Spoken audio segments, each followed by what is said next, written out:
Hello बच्चों, मेरा नाम है रोहित और आपका फिर से स्वागत है मेरे ऑनलाइन इंस्टीट्यूट में जिसका नाम है बायोनेक्टर्स। तो चलिए स्टार्ट करते हैं अपने बायोटेक्नोलॉजी की यूनिट 4 का पार्ट 5 को। इस पार्ट 5 में आज हम डिस्कस करेंगे आपके इलेक्ट्रोफोरेसिस और पीसीआर टेक्निक को। इन दोनों टेक्निक्स के बारे में हम डिटेल से पढ़ेंगे। तो चलिए स्टार्ट करते हैं। स्टार्ट करने से पहले हम एक छोटा सा क्विक रिवीजन ले लेते हैं कि अब तक हम क्या पढ़ते हुए हैं। तो हमने बायोटेक्नोलॉजी के बारे में जितना हमने पढ़ चुका है तो उसका एक क्विक रिकैप ले लेते हैं। तो सबसे पहले हमने बायोटेक्नोलॉजी के बारे में पढ़ा था, बायोटेक्नोलॉजी की डेफिनेशन। फिर उसके बाद हमने इसके दो प्रिंसिपल के बारे में पढ़ा था, एक है जेनेटिक इंजीनियरिंग और दूसरा था इसका बायोप्रोसेसिंग। फिर उसके बाद हमने अपने वैक्टर्स के बारे में पढ़ा था। वैक्टर्स वैक्टर्स कितने टाइप के होते हैं, types of vector, vector nomenclature के बारे में, nomenclature of vector and restriction enzyme के बारे में एंड नॉमेनक्लेचर। और हमने डिस्कस करा था जेनेटिक इंजीनियरिंग का एक बहुत अच्छा मेथड जिसका नाम था recombinant DNA technology. Recombinant DNA technology technology तो बेटा, रिकॉम्बिनेंट डीएनए टेक्नोलॉजी तो आपका हो चुका था। वेक्टर्स भी हो चुके हैं, नॉमेनक्लेचर ऑफ वेक्टर भी हो चुके हैं और आपका बायोटेक्नोलॉजी ये भी हो चुका है। आज हम इसमें डिस्कस करने वाले हैं आपके इंपॉर्टेंट टॉपिक जिसका नाम है पीसीआर और इलेक्ट्रोफोरेसिस। इलेक्ट्रोफोरेसिस तो सबसे पहले हम डिस्कस करेंगे इलेक्ट्रोफोरेसिस को। इलेक्ट्रोफोरेसिस होता है क्या? तो चलिए स्टार्ट करते हैं इलेक्ट्रोफोरेसिस के बारे में।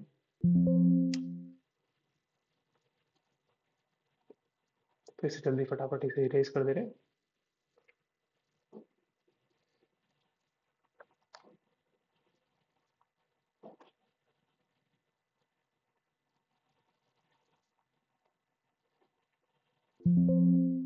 इलेक्ट्रोफोरेसिस तो इसमें हम सारी चीज़ों को पढ़ेंगे कि प्रिंसिपल क्या होता है इलेक्ट्रोफोरेसिस के, टाइप्स कितने होते हैं और आपका एप्लीकेशन, इन सभी चीज़ों को डिस्कस करेंगे। और भी बहुत सारे टाइप्स होते हैं लेकिन नीट बायोलॉजी के रिगार्डिंग जितने भी आपके टाइप्स आते हैं वो सारे के सारे हम वहाँ से डिस्कस करने वाले हैं। इलेक्ट्रोफोरेसिस में से नीट के पेपर में जितना ही पूछा जाता है आज आप इस लेक्चर को करने के बाद सारे के सारे क्वेश्चन में से कर पाएंगे। चलिए स्टार्ट करते हैं इंट्रोडक्शन से। So what is electrophoresis? Electrophoresis is a technique used to separate the charged particle based on the size, charge और shape under the electric field। मतलब कि किसी चार्ज इलेक्ट्रोफोरेसिस एक ऐसी टेक्निक है जिसके अंदर हम किसी चार्ज पार्टिकल को सेपरेट करते हैं on the basis of their size, charge और शेप। मतलब कि उसकी शेप कैसी है, उसके ऊपर चार्ज कितना है और उसका साइज कैसा है, स्मॉल है या लार्ज है। ठीक है, या फिर उसके ऊपर चार्ज हाई चार्ज है, हाई पॉजिटिव चार्ज है, या फिर हाई नेगेटिव है, नेगेटिव चार्ज है, या फिर लो पॉजिटिव है, या फिर लो नेगेटिव चार्ज है। ठीक है बेटा, या फिर उसका शेप कैसा है, शेप का लार्जर है या फिर स्मॉल है। इन सभी चीजों के ऊपर बेसिस पे हम किसी चार्ज मॉलिक्यूल को सेपरेट करते हैं इलेक्ट्रोफोरेसिस के अंदर अंडर द इलेक्ट्रिक फील्ड। तो ये तो होगी इसकी डेफिनेशन की बात। ठीक है, इलेक्ट्रिक। अब इसकी एप्लीकेशन क्या क्या होती है, कहाँ कहाँ इसका यूज किया जाता है, डीएनए आरएनए एनालिसिस में, प्रोटीन सेपरेशन में और प्योरिफिकेशन ऑफ द बायोमोलिक्यूल्स। तो ठीक है बेटा, आप लोगों को इलेक्ट्रोफोरेसिस का इंट्रोडक्शन एक डेफिनेशन समझ में आई। तो हम जैसे किसी भी टेक्निक को पढ़ने के लिए बायोलॉजी में हमें इन सारी चीजों को ध्यान रखना पड़ता है कि हमें सबसे पहले उसकी डेफिनेशन पढ़नी होती है, फिर उसके बाद उसके प्रिंसिपल को, प्रिंसिपल के बाद उसके मैथड को, मैथड के बाद उसकी एप्लीकेशंस को और उसकी लिमिटेशंस को। तो ये सारी की सारी चीजें आती हैं। तो उसी बेसिस पे हम चलते हैं कि सब अगर हम सबसे पहले हम पढ़ेंगे इंट्रोडक्शन, फिर उसके बाद उसका प्रिंसिपल, फिर उसका प्रोसेस, या फिर हम बात करें मेथड की, और उसके बाद हम पढ़ेंगे इसकी एप्लीकेशंस, एप्लीकेशन, और या फिर हम बात करें लिमिटेशन, लिमिटेशन। ठीक है, इन सारी चीजों को हम एक एक करके डिस्कस करेंगे टेक्निक्स को पढ़ने के बाद। तो प्रिंसिपल की जो हम बात करते हैं कि प्रिंसिपल ऑफ इलेक्ट्रोफोरेसिस, तो charge particle move towards the electrode of the opposite charge. मतलब कैसे कि चार्ज पार्टिकल जो होता है, फॉर एग्जांपल डीएनए, डीएनए पे कैसा चार्ज होता है, नेगेटिव चार्ज होता है।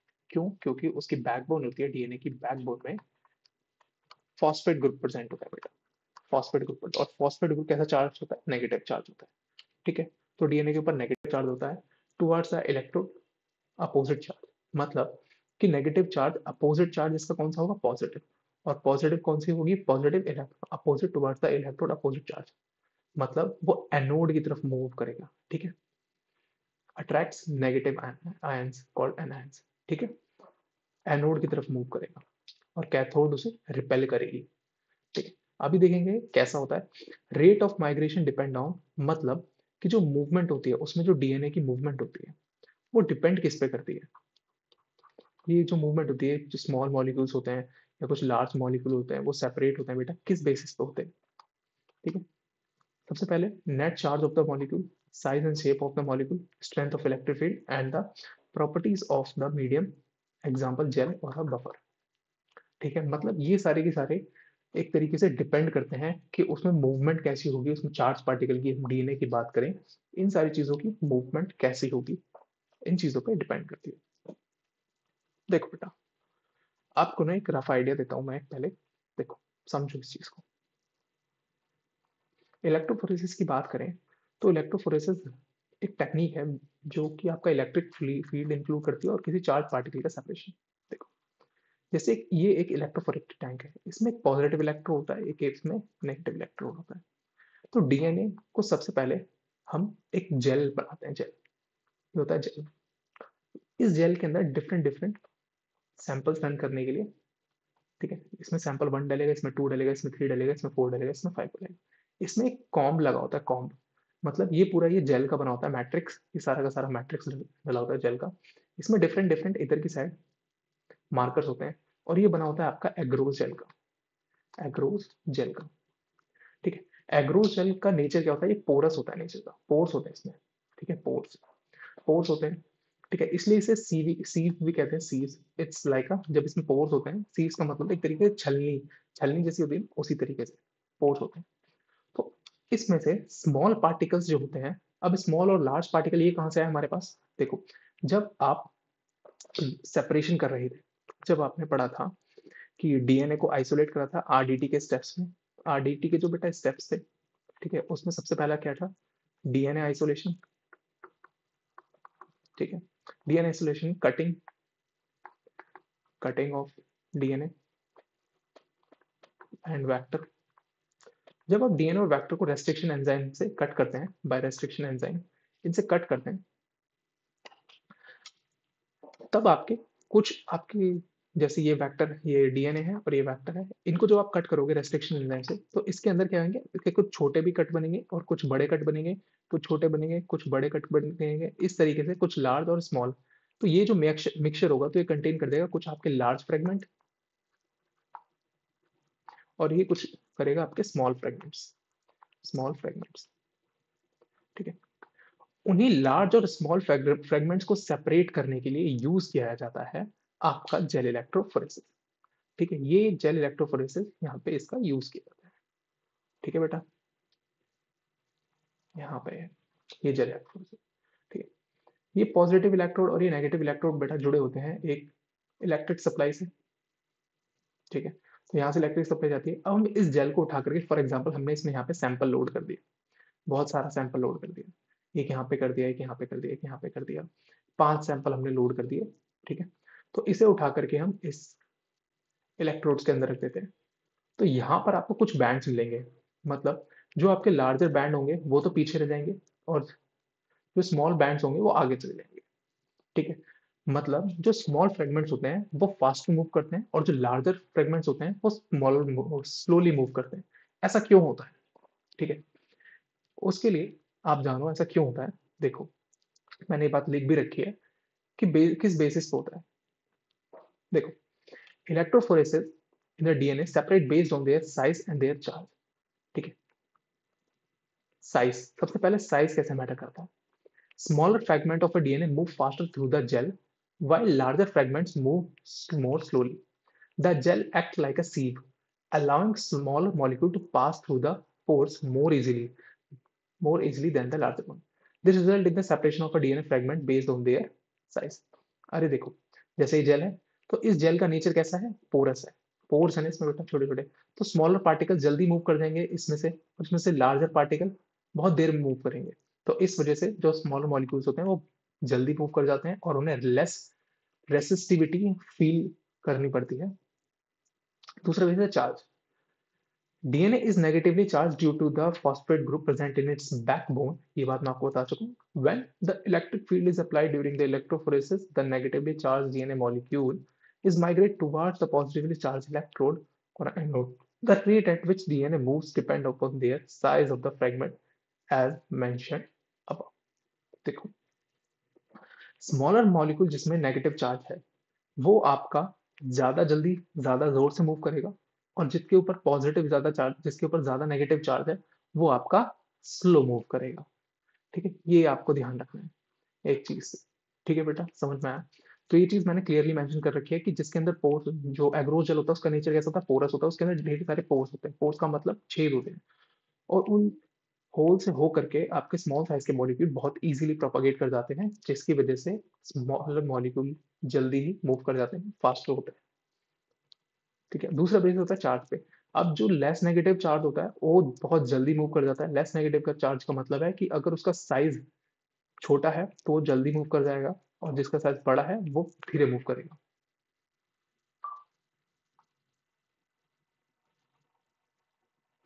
चलो नेक्स्ट देखो, ये होता है एक एग्रोजेल। ठीक है, तो इसमें देखो चार, इसमें इसने कितने सैंपल रखे हैं, एक दो तीन, तीन सैंपल ले रखे हैं। तो जब हम सेपरेट कर लेते हैं तो हमें कुछ इस तरीके के बैंड्स मिलते हैं, और ये होता है एक आपका एक स्केल लगा रखा है कि इसमें 100 बेस पेयर का डीएनए यहाँ पे आएगा, जिन यहाँ पे जो डीएनए बेस जो फ्रेगमेंट्स आएंगे वो आपके 100 बेस पेयर के होंगे। ये 200 बेस पेयर की लाइन होती है, ये पूरी की पूरी 300 की होती है, 400 बेस पेयर की। इस तरीके से ये आपके एक मार्कर दे रखे हैं। ठीक है बेटा, ये मार्किंग स्केल दे रखा है। अब देखो इसमें स्मॉलर फ्रैगमेंट्स कितने पास पास हैं, ठीक है, दूर दूर हैं अपने लार्जर वन से। देखो एक स्केल आ रहा है कि पहले लार्ज, फिर उससे कम लार्ज, फिर उससे कम लार्ज, फिर उससे कम लार्ज, फिर लास्ट में स्मॉलर। तो उसके बाद एक रियल एग्रोजेल इलेक्ट्रोफोरेसिस आपका कुछ इस तरीके का दिखता है। ठीक है, इस तरीके का। अब बात करते हैं हम इसके प्रोसेस की। हमने इसके इंट्रोडक्शन को पढ़ा, इंट्रोडक्शन को पढ़ा बेटा, हमने इसके प्रिंसिपल्स को पढ़ा। ठीक है, इसमें किस बेसिस पे सेपरेशन, बेसिस ऑफ सेपरेशन पे पढ़ा, बेसिस ऑफ सेपरेशन पे, इसके बारे में पढ़ा। फिर दूसरा, अब हम इसमें पढ़ने जा रहे हैं इसके प्रोसेस को, प्रोसेस को। ठीक है, देखो सबसे पहले हम प्रिपेयर द जेल, हम जेल प्रिपेयर करते हैं। Dissolve the agarose in a buffer, heat and pour into a mould to solidify. देखो एग्रोज क्या होता है, agarose, agarose is a solidifying agent, solidifying agent. Agarose gel का पाउडर भी आता है। ठीक है, पाउडर को हम डिस्टिल वाटर में मिक्स करते हैं और उसे हीट करते हैं और उन्हें कोल्ड होने के लिए रख देते हैं।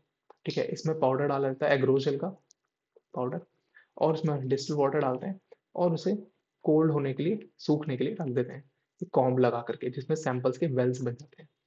ठीक है, दूसरा होता है prepare the sample, mix the DNA sample with the loading dye. हम डीएनए सैंपल को मिक्स करते हैं एक डाई के साथ में। ठीक है, उस डाई का रोल क्या होता है कि वो डीएनए को कलर कर देती है, जिससे हमारा डीएनए इजीली सीन हो जाता है। Set up the electrophoresis apparatus. अब इलेक्ट्रोफोरेटिक टैंक को हम प्रिपेयर करते हैं, इलेक्ट्रोफोरेटिक टैंक लेते हैं, उसे प्रिपेयर करते हैं, पॉजिटिव इलेक्ट्रोड नेगेटिव इलेक्ट्रोड जोड़ते हैं। अभी पावर सप्लाई हम यहाँ से ऑन नहीं करते हैं, ऑन हम जब करते हैं जब आपका एग्रोजेल यहाँ पे प्लेस हो जाएगा। Load the sample, use a micropipette to load a DNA sample और the marker into the wells. मैंने कहा था ना वेल्स बन जाते हैं यहाँ पे, इसमें वेल्स बन जाते हैं, एक दो तीन चार। तो यहाँ पे हम पिपेट लेते हैं, अपनी पिपेट, पिपेट लेते हैं, पिपेट। तो पिपेट को यहाँ से हम सैंपल उठाते हैं और फाइनली यहाँ पे प्लेस कर देते हैं। जितने हमें सैंपल चाहिए, चार है तो चार सैंपल को हम लोड कर देते हैं, और फिर उसके अप्लाई द इलेक्ट्रिक फील्ड। अब हम इस जेल को उठाते हैं यहाँ से और इसे यहाँ पे प्लेस कर देते हैं। तो इस जगह पे आ जाता है आपका ये जेल प्लेट। तो जैसे ही आप पावर सप्लाई यहाँ से ऑन करते हैं तो वैसे ही इलेक्ट्रिक फील्ड जनरेट होता है। इलेक्ट्रिक फील्ड नेगेटिवली चार्ज होता है, नेगेटिवली चार्ज डीएनए, नेगेटिवली ये इलेक्ट्रोड एक दूसरे को रिपेल करेंगे और ये पॉजिटिव की तरफ, एनोड की तरफ फाइनली मूव करेगा। ठीक है, finally connect the chamber to the power supply and turn it on. DNA migrates, DNA moves toward the positive electrode based on their smaller size and the fragment travel faster. Run the gel electrophoresis run until the DNA separation happen, ठीक है, approximately 15 to 20 minutes तक, ठीक है। Base ये जो timing मैं आपको बता रहा हूँ ये बेस्ड करती है आपके डिफरेंट टू डिफरेंट आपके कैसा आपका कितना पुराना हो चुकी है, कितनी पुरानी हो चुकी है मशीन भी, इस चीज पे भी डिपेंड करती है, ठीक है। दूसरा आता है स्टे इन द जेल। अब जैसे ही हमारा डीएनए बैंड का सेपरेशन होगा 15 टू 25 मिनट तक, हम उसके बाद निकाल लेते हैं। इस जेल को यहाँ से उठाते हैं। इस जेल को निकालने के बाद फाइनली इसके ऊपर एक डाई डाली जाती है जिसका नाम होता है एटीबीआर, ठीक है। स्टेन करते हैं, stain the gel and the DNA binding dye for the visualizing. दो तरीके की डाई डाली जाती है, एक तो होती है आपकी ईटीबीआर, ईटीबीआर, ठीक है, ethidium bromide, ethidium bromide plus आपका साइबर ग्रीन। इन दोनों में से कोई सी भी आप यूज कर सकते हो, ये यूज कर लो या फिर आप ये यूज कर लो। ये दोनों ही इंटरकैलेटिंग डाई होती है। इंटरकैलेटिंग डाई का मतलब होता है कि ये डीएनए बेसिस के बीच में जाकर के फंस जाती है। फॉर एग्जाम्पल जैसे ये आपका डीएनए होना है, डीएनए का स्ट्रक्चर आप कैसे देखते हो ऐसे इसी तरीके का देखते हो, तो ये यहाँ पर जाकर के इंटरकैलेट कर जाती है दो डीएनए स्ट्रैंड्स के बीच। यहाँ पे बीच में बेसिस होते हैं ना, उन बेसिस के बीच में इंटरकैलेट कर जाती हैं और डीएनए को विजुअलाइज करती हैं, ठीक है। नेक्स्ट है आपका steps, visualise the result, examine the gel under the UV light to see the DNA bands. और जब हम उसे इस इस जेल को उठा करके हम एक यूवी बॉक्स, एक ऐसा बॉक्स होता है यूवी बॉक्स, आपने देखा होगा जब कभी आप हॉस्पिटल वगैरह जाते हैं तो एक्सरे को देखने के लिए दीवार पर एक व्हाइट कलर की ट्यूबलाइट सी होती है, तो उसके ऊपर डॉक्टर आपको आपका एक्सरे रख देता है और फिर उसे देखता है। उसी तरीके से एक यूवी बॉक्स होता है, यूवी बॉक्स के ऊपर हम इस जेल को रख देते हैं। देखो आपको इसमें ये दिख रहा है, ये यूवी बॉक्स है, ये जो नीचे रखा हुआ है, दिस इज यूवी बॉक्स और this is gel and this illuminating DNA, मतलब जो इल्यूमिनेट हो रहा है बेटा इसे डीएनए कहते हैं, ठीक है।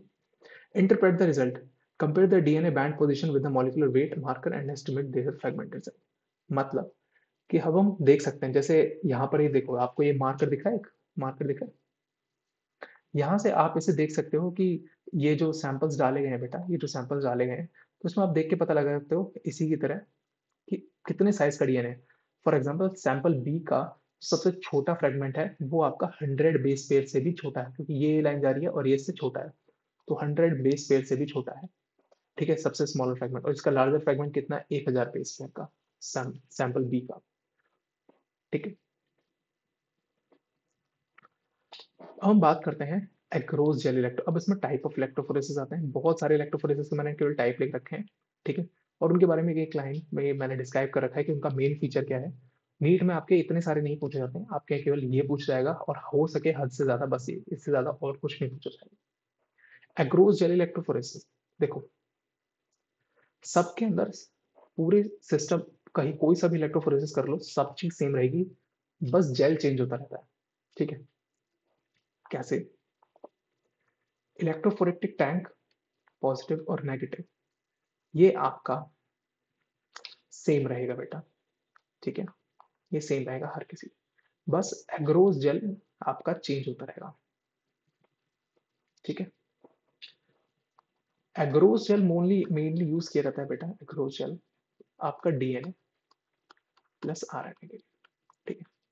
प्रोटीन की जहां बात आती है, प्रोटीन के लिए यूज करते हैं हम पॉलीएक्रिलामाइड जेल, पॉलीएक्रिलामाइड जेल ये यूज करते हैं, ठीक है, polyacrylamide gel.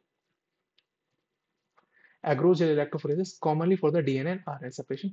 Polyacrylamide gel electrophoresis used for the protein and the small DNA and RNA molecule. ये बात इसमें गलत लिखी हुई है, small DNA and RNA molecule, इसे आप काट देना, ठीक है।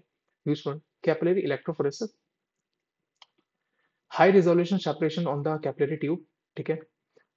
इन तीनों को आप छोड़ दो फिलहाल, लेकिन अगर आपको जानना है तो मैं बता देता हूँ। कैपिलरी इलेक्ट्रोफोरेसिस क्या होता है कि high resolution separation in the capillary tube, मतलब कि इलेक्ट्रोफोरेसिस रन तो करते हैं ये हम जेल, अब हम जेल को ना एक कैपिलरी ट्यूब के अंदर अरेंज करते हैं। कैपिलरी ट्यूब क्या होती है, पतली सी ट्यूब होती है, ठीक है, पतली सी ट्यूब होती है, पतली सी ट्यूब। इस ट्यूब के अंदर हम जेल को रन करते हैं और फिर उसके बाद इसके बीच में से होते हुए आपका डीएनए रन करता है, ठीक है। आइसोइलेक्ट्रिक फोकसिंग, बेटा ये पीएच के बेसिस पे होती है, ठीक है, और आइसोइलेक्ट्रिक पॉइंट के बेसिस पे separation protein based on the isoelectric point. Isoelectric point होता है कि ऐसा पॉइंट जहाँ पे आपका net charge on a protein is zero. मतलब ये बेसिकली प्रोटीन के लिए होती है, ठीक है, प्रोटीन के लिए आइसोइलेक्ट्रिक फोकसिंग, प्रोटीन के सेपरेशन के लिए। इसमें आइसोइलेक्ट्रिक पॉइंट का मतलब होता है कि ऐसा pH, at pH which the net charge on protein is zero, ठीक है, जीरो होता है। 2D इलेक्ट्रोफोरेसिस, इसमें दो इलेक्ट्रोफोरेसिस को, एक तो आइसोइलेक्ट्रिक फोकसिंग और आपका एसडीएस पेज, इन दोनों को यूज किया जाता है। देखो पेज पॉलीएक्रिलामाइड जेल इलेक्ट्रोफोरेसिस, इसमें सबसे पहले हम जो प्रोटीन होता है ना उसके ऊपर से पॉजिटिव चार्ज को हटाते हैं, पॉजिटिव चार्ज को मास्क करा जाता है by the SDS. SDS is a detergent, ठीक है, इसका फुल फॉर्म होती है sodium dodecyl sulphate, sodium dodecyl sulphate, ठीक है। तो ये थे आपके टाइप ऑफ इलेक्ट्रोफोरेसिस, आपको ये याद रखने बस केवल दो, ठीक है। और इसका वर्क पूछा जा सकता है सोडियम डोडिसाइल सल्फेट का, कि क्या करता है ये, पॉजिटिव चार्ज को मास्क कर लेता है ऑन प्रोटीन, ठीक है। नेक्स्ट देखो, ये एक पेज इलेक्ट्रोफोरेसिस की है। देखो दो तरीके की इलेक्ट्रोफोरेसिस आपको याद रखने बेटा, एक तो है आपका एग्रोज और दूसरा है आपका पॉलीएक्रिलामाइड, पॉलीएक्रिलामाइड, ठीक है। इसमें ये डीएनए और आरएनए के होता है, मोस्टली डीएनए आरएनए, और ये होता है आपका प्रोटीन, ठीक है। इसे हम हॉरिजॉन्टल भी कहते हैं, इसमें हॉरिजॉन्टल सेपरेशन होता है और इसमें आपका वर्टिकल सेपरेशन होता है, वर्टिकल सेपरेशन। वर्टिकल सेपरेशन कैसे, ये देख रहे हो ना, ये खड़ा हुआ है और उसमें कैसा था, बैठा हुआ था, मतलब लेटा हुआ था, हॉरिजॉन्टल था, इस तरीके से था। ये पॉजिटिव इलेक्ट्रॉन नेगेटिव, और फिर उसके बाद और यहाँ पे देखो खड़ा हुआ है, वर्टिकल। ये पॉलीएक्रिलामाइड जेल का फिगर है। दूसरा, इसमें based on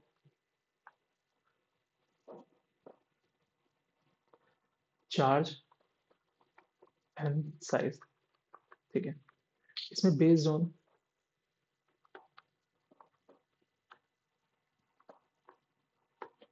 pH gradient, no pH gradient, no pH gradient, ठीक है। इसके अंदर एक और चीज,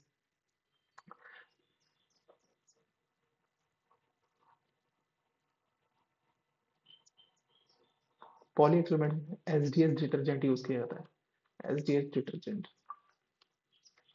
SDS detergent, sodium dodecyl sulphate, sodium dodecyl sulphate, ठीक है। ये हम कब यूज करते हैं, ठीक है, ये सारी चीजें देखो एग्रोजेल के बारे में क्लियर हुआ और पॉलीएक्रिलामाइड के बारे में आपको क्लियर हुआ, ठीक है। दो तरीके के इलेक्ट्रोफोरेसिस आपको याद रखना है, ठीक है, एक डीएनए आरएनए के लिए होता है, दूसरा प्रोटीन के लिए होता है। एक आपका हॉरिजॉन्टल सेपरेशन है, एक आपका वर्टिकल सेपरेशन है, ठीक है। चार्ज चार्ज एंड साइज के बेसिस पे एग्रोजेल होता है और based on the pH gradient, या पॉलीएक्रिलामाइड है, नो पीएच ग्रेडियंट एस्टैब्लिश्ड, और इसके अंदर एसडीएम डोडिसाइल का सल्फेट, सोडियम डोडिसाइल सल्फेट का यूज किया जाता है। Wait a minute,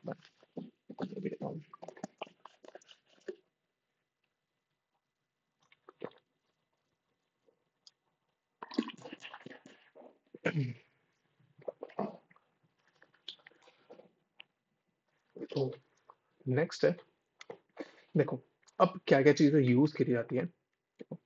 separation of nucleic acid DNA और आरएनए सेटअप क्या होता है, एक agarose gel prepared with the buffer, buffer के साथ आपका एग्रोस जेल बनाया जाता है। सैंपल का लोड किया जाता है in the wells, dye added for the visualisation, electric field apply to the move the DNA towards the anode, electric field होता है। जेल का कौन कौन सी चीजें अफेक्ट करती है, अफेक्ट कौन कौन सी चीजें करती है, आपका जेल का कंसेंट्रेशन कैसा है, वोल्टेज ऑफ सप्लाई कैसी है, और साइज ऑफ अ डीएनए कैसा है, ये सारी चीजें अफेक्ट करती है। Advantages, simple and cost effective, high resolution and specificity, broad range of application, genomic, proteomics, diagnostic and the forensic science। देखो एक वर्ड मैं आपको बता रहा हूँ जिसके पीछे आईसीएस लग जाता है ना बेटा, तो उसका मतलब होता है कि हमें उस चीज़ की एनालिसिस करनी है, एनालिसिस एंड हम उसमें एक तरीके से उसकी कंप्लीट स्टडी करनी है। This is an complete study the changes, ठीक है। फॉर एग्जांपल जीनोमिक्स, प्रोटियोमिक्स, ठीक है, जेनेटिक्स, जेनेटिक्स, ठीक है। तो सिंपल है, ये simple, cost effective, high resolution specificity है, ब्रॉड रेंज ऑफ एप्लीकेशन है, genomics, proteomics, diagnostic and forensic sciences, इन सभी में इसका यूज किया जाता है। लिमिटिंग क्या है? Time consuming for a large scale study. इसमें लार्ज स्केल की स्टडी नहीं हो सकती और ये बहुत ही टाइम कंज्यूमिंग है ज्यादा। Limit sensitive without staining technique, मतलब इसे बिना स्टेनिंग के द्वारा आप विजुअलाइजेशन नहीं कर सकते। आपने डीएनए बैंड का सेपरेशन तो कर लिया, आप उसमें डीएनए की डाई तो डालना जरूरी है, क्योंकि अगर डीएनए डाई नहीं डालोगे तब तक उसका विजुअलाइजेशन कैसे करोगे, स्मॉल एंड लार्ज को कैसे पता लगाओगे, क्योंकि लास्ट में तो आपको यूवी बॉक्स पे रखना है। Require expertise to interpret result accurately, मतलब कि इसके रिजल्ट को देखने के लिए आपको एक्सपर्ट की रिक्वायरमेंट रहती है इसको रन करने की। तो नेक्स्ट और भी इसकी एप्लीकेशन वगैरह लिखी हुई है। डीएनए और आरएनए जीनोटाइपिंग के लिए, sequence of PCR products analysis, protein analysis, purification identification के लिए, detection of haemoglobin variants and the serum protein, जैसे आपका लैग आपका बहुत सारा होता है। फॉर एग्जांपल आपका हीमोग्लोबिन के डिफरेंट डिफरेंट वेरिएंट्स होते हैं आपके इन्फेंट्स हीमोग्लोबिन, इन्फेंट हीमोग्लोबिन होता है, ठीक है। और भी बहुत सारे होते हैं। Forensic science, DNA fingerprinting and evidence analysis, इन सारी चीजों के लिए भी आपका यूज किया जाता है इलेक्ट्रोफोरेसिस का, ठीक है। तो आप यहाँ पे हम अपना कंप्लीट कर चुके हैं इलेक्ट्रोफोरेसिस। इसमें हमने जाना सबसे पहले, एक बार क्विक रिवीजन देख लेते हैं। सबसे पहले हमने जाना इलेक्ट्रोफोरेसिस के बारे में कि इलेक्ट्रोफोरेसिस क्या है। It is a technique which is used to separate the charge particle on the basis of their size, charge and shape under the electric field, ठीक है। फिर उसके बारे में हमने देखा कि प्रिंसिपल क्या है, कि principle is based on the charge particle move toward the electrode of opposite charge, मतलब जैसा चार्ज पार्टिकल होगा वो अपने अपोजिट इलेक्ट्रोड की तरफ मूव करेगा, ठीक है। अगर कैथोड की तरफ कौन मूव करेगा, आपका पॉजिटिवली चार्ज एंड और नेगेटिवली चार्ज एंड आपके एनोड की तरफ मूव करेगा। अब रेट ऑफ माइग्रेशन, मतलब जो उसकी मूवमेंट की रेट है वो डिपेंड करती है किस पे, उसके ऊपर नेट चार्ज कितना है, उसका साइज कितना है, स्ट्रेंथ ऑफ इलेक्ट्रिक फील्ड कितनी है, मतलब इलेक्ट्रिक फील्ड ज्यादा दे रखी है आपने कम दे रखी है, ये भी डिपेंड करेगी।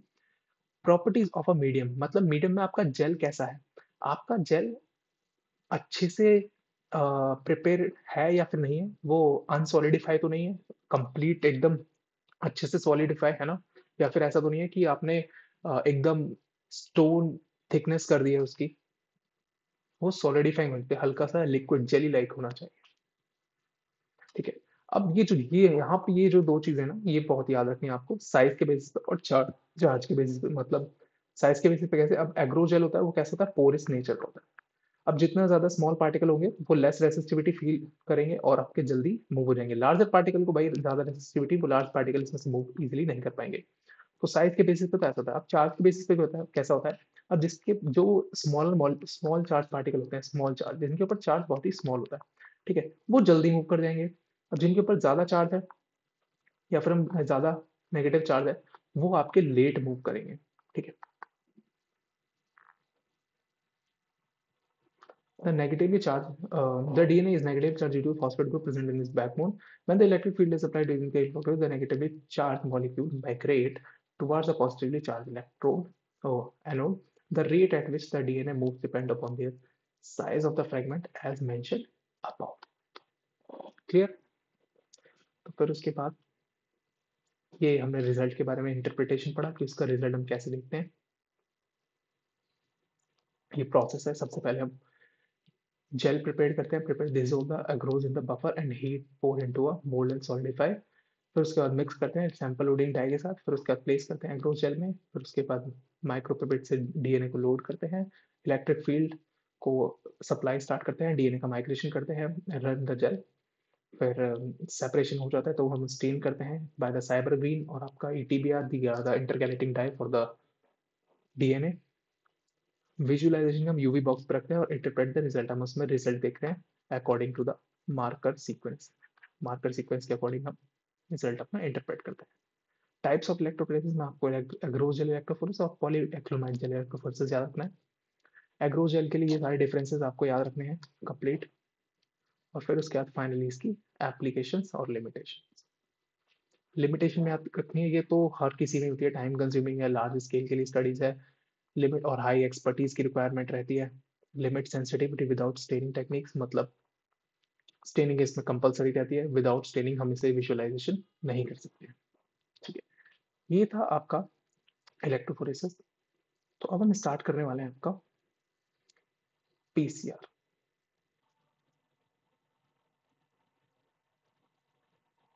तो हेलो बच्चों, मेरा नाम है रोहित।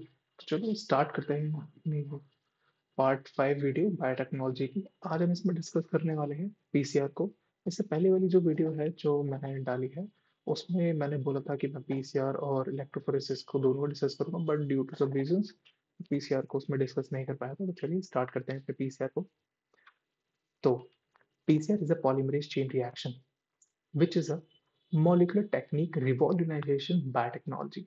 मतलब पीसीआर क्या है, एक तरीके की मॉलिक्यूलर बायोलॉजी की टेक्निक है।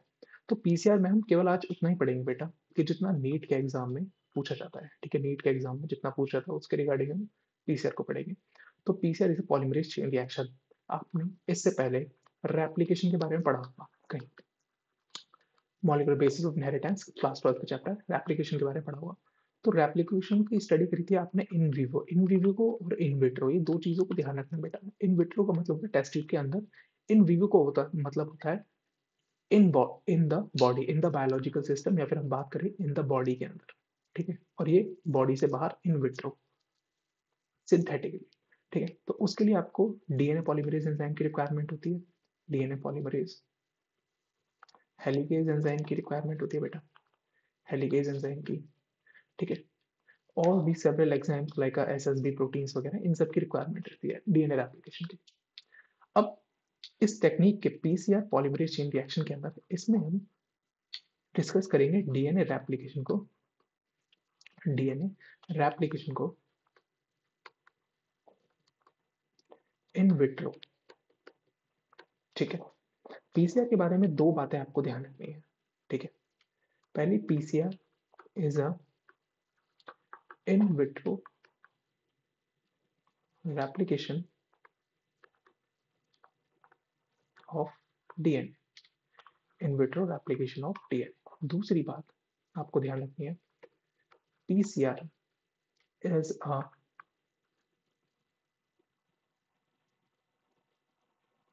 DNA amplification technique, amplification technique. ठीक है बेटा, ये दो चीज आपको ध्यान रखनी है पीसीआर के बारे में।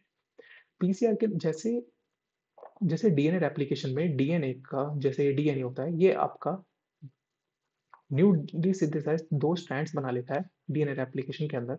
यहाँ से डीएनए सेपरेट होते जाते हैं और एक रेप्लिकेशन फॉर्क बनता है, और न्यूली सिंथेसाइज एक लैगिंग स्ट्रैंड और एक लीडिंग स्ट्रैंड बनता है। तो उसी तरीके से जब उन्हें सील कर दिया जाता है लाइगेशन एंजाइम के थ्रू, तो तब आपके डीएनए एक नंबर इंक्रीज हो चुका था डीएनए का। तो उसी तरीके से डीएनए रेप्लिकेशन आपका इन विवो में डन होता है, और आज हम डिस्कस करेंगे इन विट्रो में डीएनए रेप्लिकेशन कैसे डन होता है। तो पीसीआर टेक्निक के बारे में सबसे पहले हम पढ़ेंगे इंट्रोडक्शन के बारे में। सेम जैसे हमने इलेक्ट्रोफोरेसिस पढ़ा था, सबसे पहले उसका इंट्रोडक्शन, फिर उसके बाद हमने पढ़ा था उसका प्रिंसिपल,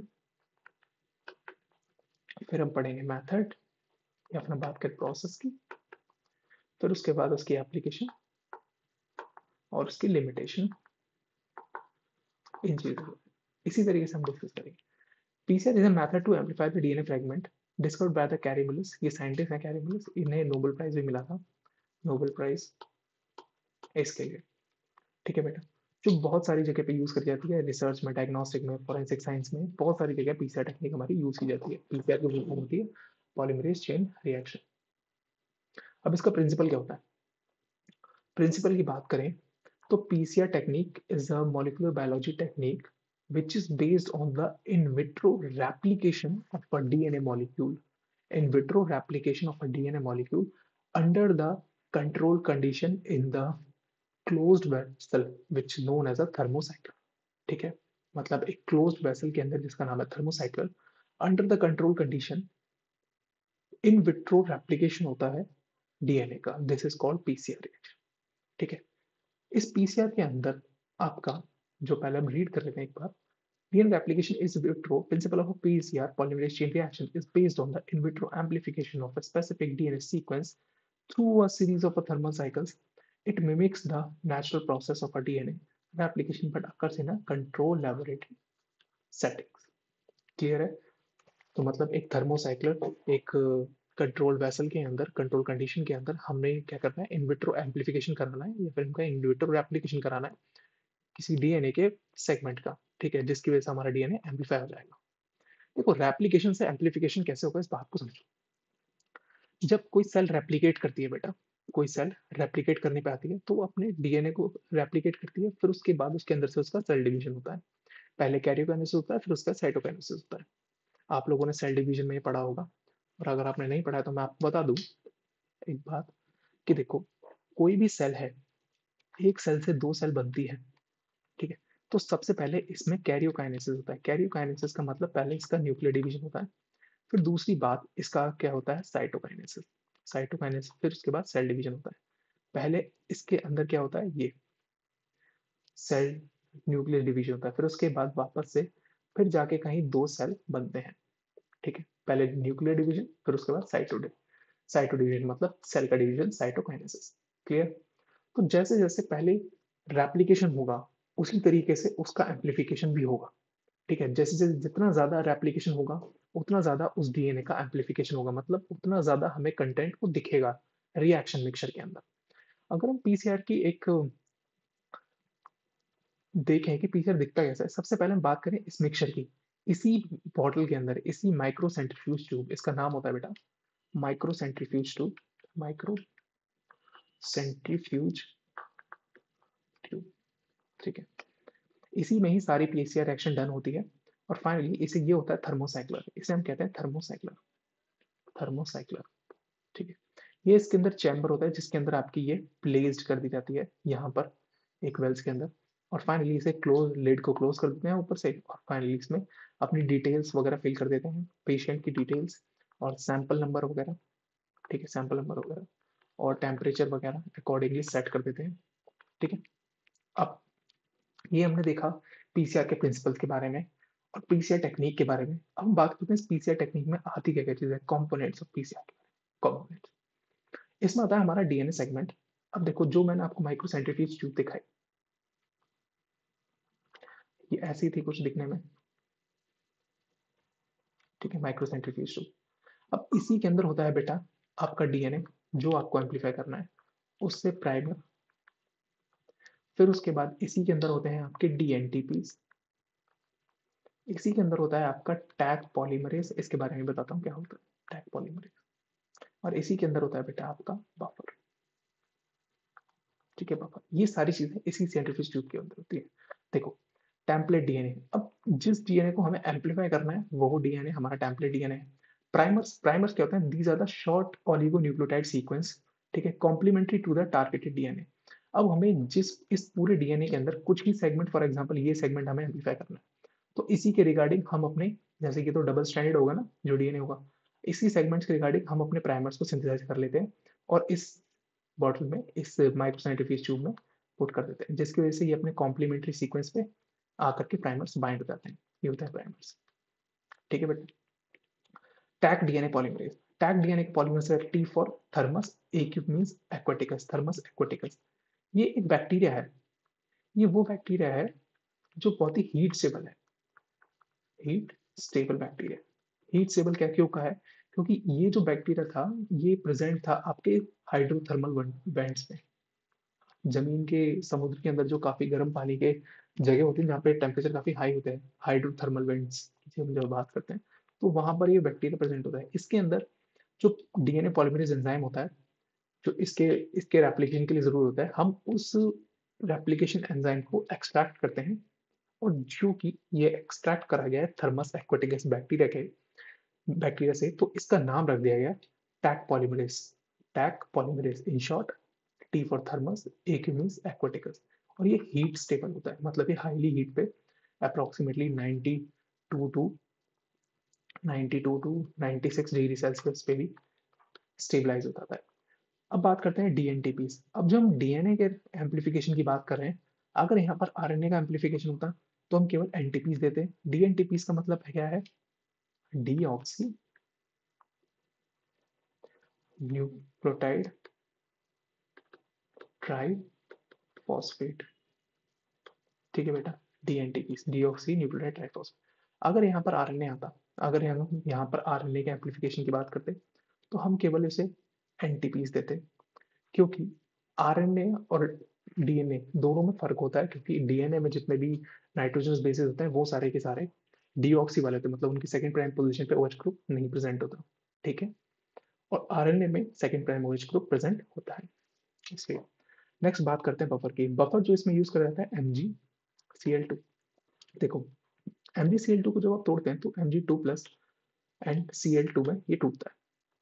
तो मैग्नीशियम आयन थर्मस एक्वाटिकस के वर्क के लिए काफी बेनिफिशियल होता है। ये इसकी वर्किंग एफिशिएंसी को हाई कर देता है। और बात करें एज अ को फैक्टर की तरह काम करता है MgC मैग्नीशियम। ठीक है, तो क्लियर हुआ। हमने टेम्पलेट के बारे में पढ़ा, प्राइमर के बारे में पढ़ा, टैग डीएनए पॉलीमरेज के बारे में पढ़ा, डीएनटीपीस के बारे में पढ़ा और बफर के बारे में पढ़ा। क्लियर, तो हमें कंपोनेंट्स के बारे में क्लियर हुआ। अब बात करते हैं स्टेप्स की बेटा। तो डीनेचुरेशन, इसमें 3 तरीके के स्टेप्स आते हैं पीसीआर के अंदर। सबसे पहला होता है डीनेचुरेशन। डीनेचुरेशन स्टेप में बहुत ही हाई टेम्परेचर रखा जाता है। ये 5 प्राइम से 3 प्राइम, ये 3 प्राइम 5 प्राइम से 3 प्राइम, ये डबल स्टैंडर्ड डीएनए, कोई डबल स्टैंडर्ड डीएनए। ठीक है, बहुत ही हाई टेम्परेचर रखा, 94 टू 96 डिग्री सेल्सियस। तो यहाँ पे ये सेपरेट हो गए, ये 2 स्ट्रैंड्स आपस में अलग अलग हो गए, इनके बीच में हाइड्रोजन बॉन्ड थे। ठीक, तो इनके बीच में ये हाइड्रोजन बॉन्ड टूटे और ये सेपरेट हो गए। फिर उसके बाद यहाँ पे प्राइमर्स लगाए गए। ये 5 प्राइम था, ये 3 प्राइम था, ये 5 प्राइम था, ये 3 प्राइम था, और फिर उसके बाद जब प्राइमर लगाए गए, यहाँ पे 3 प्राइम और यहाँ पे 5 प्राइम, यहाँ पे 5 प्राइम और यहाँ पे 3 प्राइम। तो ये हो गया आपका फॉरवर्ड और ये हो गया आपका रिवर्स। ये हो गया रिवर्स और ये आ गया आपका फॉरवर्ड। फॉरवर्ड 2 तरीके के प्राइमर लगाए गए। कौन से स्टेप में? सेकंड। यहाँ पे प्राइमर्स, यहाँ पे प्राइमर ऐड होते हैं। ठीक है, और यहाँ पे स्ट्रैंड सेपरेशन, स्ट्रैंड सेपरेट। ठीक है, प्राइमर्स। नेक्स्ट है यहाँ पे टैग एक्सटेंशन। यहाँ पे टैग डीएनए पॉलीमरेज अपना वर्क करते हैं, प्लस आपका मैग्नीशियम Cl2 एंड डीएनटीपीस आकर के ऐड होते हैं। देखो, 3 स्टेप हैं, डीनेचुरेशन, एनिलिंग और एक्सटेंशन। आप लोगों को ये इसी मैनर में याद करने हैं, 1, 2 और 3 में। पहला होता है डीनेचुरेशन, दूसरा होता है एनिलिंग, तीसरा होता है एक्सटेंशन। डीनेचुरेशन में बहुत ही highly temperature 94 to 96 degree Celsius, double standard DNA को सिंगल स्टैंडर्ड डीएनए में कन्वर्ट कर देते हैं। फिर आता है एनिलिंग, जो सिंगल स्टैंडर्ड डीएनए होता है उस पर पर्टिकुलर सीक्वेंस पे जाकर के आपके प्राइमर्स बाइंड हो जाते हैं। एक होता है फॉरवर्ड प्राइमर, एक होता है रिवर्स प्राइमर। ये स्टेप जो होता है ये 50 टू 65 डिग्री सेल्सियस पे होता है। नेक्स्ट आपका एक्सटेंशन, ये 72 डिग्री सेल्सियस पे होता है। यहाँ पे tag DNA polymerase, magnesium chloride और डीएनटीपीस आकर के अपना अपना वर्क करते हैं। टैग डीएनए पॉलीमरेज आपका जो प्राइमर्स होते हैं, प्राइमर्स प्राइमर्स जानते हो ना, प्राइमर्स प्राइमर्स क्या वर्क करते हैं? प्राइमर्स आपका फ्री OH ग्रुप प्रोवाइड करते हैं। ठीक है, जिसकी वजह से अपकमिंग न्यूक्लियोटाइड डीएनटीपीस आकर के अटैच होते रहते हैं आगे। ठीक है, और ये काम कौन करता है? Tag DNA polymer. डीएनटीपीस कौन कौन से होते हैं? डीसीटीपी, डीजीटीपी, डीएटीपी या फिर डीटीटीपी, यही तो होंगे 4। ATGC, ATGC. ठीक है, तो वो आकर के ऐड होते रहते हैं। समझ में आ ही रहा होगा आपको सबको। DNA, denaturation, annealing and extension, ये तीनों स्टेप्स के बारे में दिखा रखा है मैंने यहाँ पे। और ये फाइनल एंड पॉइंट पे हम इसका एनालिसिस कर लेते हैं। एनालिसिस आपको केवल यहीं तक याद रखना है। जब एक्सटेंशन हो जाता है तो इस पूरी साइकिल को, इन तीनों स्टेप्स को हम 35 टू 45 टाइम्स रिपीट करते हैं, तब जाके हमारा कोई डीएनए एम्पलीफाई हो पाता है। ठीक है, जब एक बारी में हमारा एक डबल स्टैंडर्ड डीएनए से हमें 2 डबल स्टैंडर्ड डीएनए मिल गए। अब 2 डबल स्टैंडर्ड हमें कितने मिल जाएंगे? 4 डबल स्टैंडर्ड डीएनए। 4 से कितने हो जाएंगे? 8, 8 से कितने? 16, 16 से कितने? 32। इस तरीके से नंबर इंक्रीज होता रहेगा डीएनए का, और वो हमें एक एम्पलीफाइड फॉर्म में हमें डीएनए मिलेगा। ठीक है, आप देखो एक डबल स्टैंडर्ड डीएनए है, डबल स्टैंडर्ड डीएनए है, उस हमें 2 डबल स्टैंडर्ड डीएनए मिलेंगे।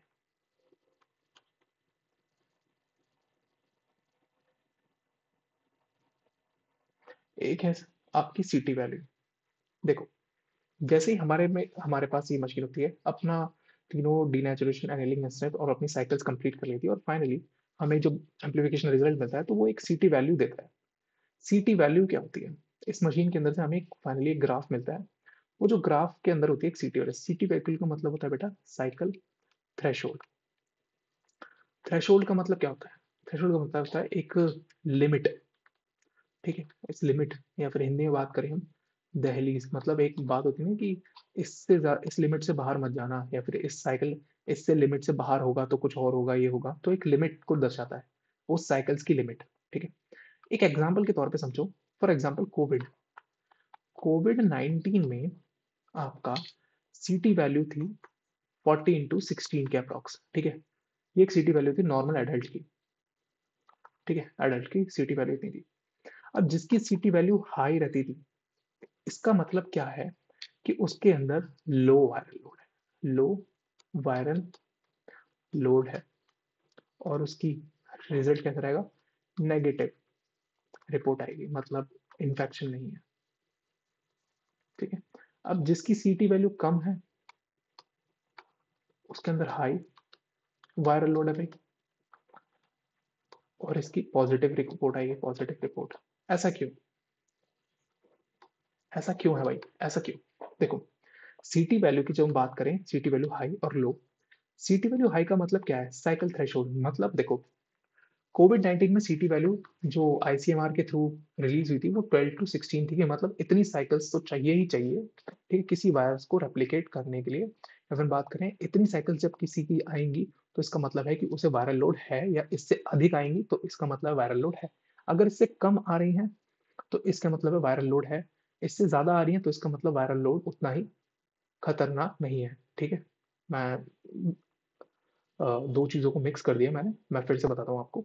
सीटी वैल्यू का मतलब क्या है? सीटी वैल्यू का मतलब है साइकिल थ्रेशोल्ड, मतलब एक ऐसी वैल्यू जिससे ज्यादा साइकिल्स, अगर फॉर एग्जांपल जिसकी सीटी वैल्यू ज्यादा आई है, 12/16 आई है, या फिर इससे ज्यादा आई है, हाई आई है, तो इसका मतलब है कि उस वायरस को रेप्लिकेट करने के लिए आपकी 12 से 16 साइकिल से ज्यादा साइकिल्स लगी है, मतलब उसके अंदर वायरल लोड कम है। फॉर एग्जाम्पल मेरा सैंपल लिया गया, तो मेरे ब्लड सैंपल में अगर कोविड 19 था, तो मेरे अंदर वायरल लोड उसका कितना था? उस मेरे अंदर वायरल लोड कम था। मेरे अंदर वायरल लोड कम था, तो पीसीआर टेक्निक को हमें ज्यादा साइकिल्स रन करानी पड़ी उस वायरल लोड को चेक करने के लिए। जब ज्यादा साइकिल्स रन करानी पड़ी, तो इसका मतलब क्या है? वायरल लोड कम था। अगर मेरे अंदर वायरल लोड ज्यादा होता, तो हमें कम साइकिल रन करानी पड़ती, कम सीटी वैल्यू आती। तो कम सीटी वैल्यू का मतलब क्या है? कि मेरे अंदर ज्यादा वायरल लोड है, क्योंकि हमें कम साइकिल रन करानी पड़ी, और कम साइकिल्स में ही हमारा वायरल लोड एम्प्लीफिकेशन होकर के हमें दिख गया। वायरल लोड का मतलब, कहने का मतलब कि वायरल का डीएनए। क्लियर? तो इस तरीके से सीटी वैल्यू की रिपोर्ट्स में भी सीटी वैल्यू दे रखी होती थी।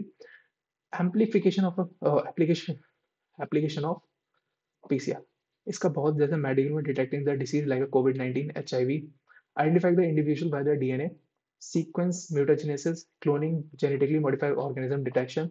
अब जैसे डीएनए फिंगरप्रिंटिंग में इसका यूज किया जाता है, पेरेंटल टेस्टिंग में डीएनए फिंगरप्रिंटिंग, फिंगरप्रिंटिंग प्रिंटिंग में। ठीक है, पेरेंटल टेस्टिंग में, पेरेंटल टेस्टिंग में इसका यूज किया जाता है बेटा। ठीक है, अब लिमिटेशन ऑफ पीसीआर, कंटामिनेशन का रिस्क होता है, हाई एक्सपर्टीज की रिक्वायरमेंट है, और एम्पलीफिकेशन एरर, मतलब कि एम्पलीफिकेशन करते हैं बहुत सारी एरर आ सकती हैं। फॉर एग्जांपल आपका टैग डीएनए पॉलीमरेज काम नहीं कर रहा है, डीएनटीपीस काफी पुराने हैं, वो अच्छे से हील नहीं कर पा रहे हैं, प्राइमर्स अनमॉडिफाइड हैं। ठीक है, इस तरीके की काफी सारी प्रॉब्लम्स आ सकती हैं। देखो, क्वेश्चन कहाँ से पूछे जाते हैं, ये इलेक्ट्रोफोरेसिस का है। इससे पहले मैं बता चुका हूँ इलेक्ट्रोफोरेसिस के बारे में, आपको वीडियो मिल ही जाएगी मेरी। ठीक है, अब हम डिस्कस करते हैं क्वेश्चन पीसीआर के स्टेप्स से। स्टेप्स, ठीक है, क्वेश्चन पूछा सकता है पीसीआर के टेम्परेचर्स के रिगार्डिंग। ठीक है, टेम्परेचर, ये केवल नीट के बेसिस पे बता रहा हूँ बेटा, नीट के बेसिस। अगर आपको किसी को और पढ़ना हो, तो मेरी जब जो पार्ट 3 की वीडियो है, पार्ट 4 की जो वीडियो है, पार्ट 3 एंड 4, इसमें मेरा कॉन्टैक्ट नंबर दे रखा है। कॉन्टैक्ट कर सकते हैं आप लोग मुझे, ठीक है? देखो, पीसीआर के स्टेप्स क्या हैं, पीसीआर के टेम्परेचर क्या है और टैक पॉलीमरेज़ के बारे में कहाँ से निकाला जाता है, थर्मस एक्विटिक एसिड। दूसरा इसमें पूछ सकता है सीटी वैल्यू से, 2 बार क्वेश्चन मेरे को देखने के लिए मिला है, ठीक है? जो नॉर्मल सीयूईटी वगैरह होते हैं ऐसे एग्ज़ाम्स में, ठीक है?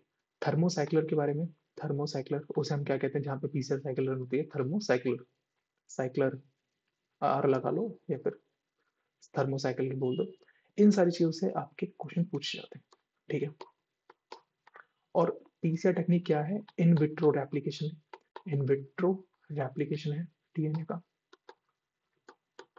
डीएनए का, ठीक है? और क्या बात होती है? पीसीआर टेक्निक में, पीसीआर जो है बेटा, ये एक एम्प्लीफिकेशन टेक्निक है, डीएनए की एम्प्लीफिकेशन टेक्निक है।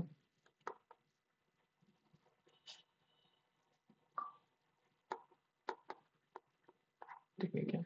दूसरा, पीसीआर में और भी टाइप्स होते हैं बहुत सारे। टाइप्स ऑफ पीसीआर की हम बात करें, पीसीआर के टाइप्स की, तो फॉर एग्जांपल आरटी-पीसीआर जो कोविड में बहुत चलता था, आरटी-पीसीआर, ठीक है? It is a real time PCR, it is a real time PCR, ठीक है? ये क्वांटिफिकेशन के लिए होता है, क्वांटिफिकेशन, क्वांटिफिकेशन, क्वांटिफिकेशन का मतलब क्वांटिटी डिटेक्ट करने के लिए ईच लेवल पे भी किस लेवल पे कितनी क्वांटिटी है वायरल लोड की, ठीक है? अब वायरल लोड कितना है इसके लिए क्वांटिटी क्वांटि कब कहीं भी क्वांटिफिकेशन आ जाए या क्वालिटी आ जाए, क्वांटिफिकेशन आ जाए, क्वांटिफिकेशन मतलब क्वांटिटी को डायग्नोस करने के लिए, डिटेक्ट करने के लिए कितनी क्वांटिटी है, इन चीज़ों के लिए आपका आरटी-पीसीआर लगाया जाता था, ठीक है? तो चलिए खत्म करते हैं अपनी आरटी-पीसीआर को। नेक्स्ट सेशन में हम पीवाईक्यूज़ को लेकर के बैठेंगे और उनसे रिलेटेड सारे क्वेश्चन को डिस्कस करेंगे, ठीक है? तो चलिए, बाय।